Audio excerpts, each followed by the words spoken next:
தாய்மாமன் ஊர்வல கூட்டத்திற்குள் போட்ட வெடி 8 பெண்கள் படுகாயம். சாலையில் சிதறிய சீர்வரிசை தட்டுக்கள். இல்ல விழாவில் நடந்த அதிர்ச்சி சம்பவம் குறித்த காணொளி.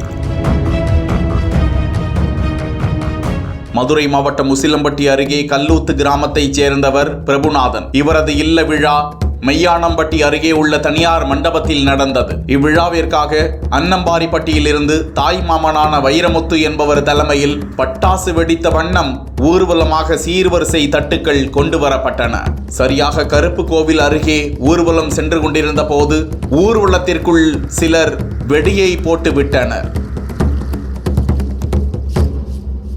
அப்போது வெடியை கவனிக்காமல் பெண்கள் நடந்து வந்து கொண்டிருந்த போது திடீரென டமார் என வெடித்து சிதற வெடிகுண்டு போட்டார் போல் பெண்கள் அதிர்ச்சி அடைந்து சீர்வரிசை தட்டுக்களை கீழே போட்டுவிட்டு தலை தெறிக்க ஓடினர்.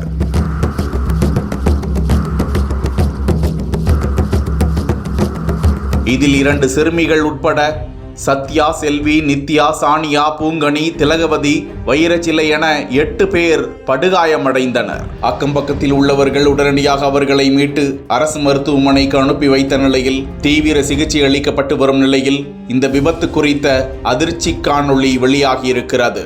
உசிலம்பட்டி நகர் காவல்துறையினர் இது குறித்து விசாரித்து வருகிறார்கள்.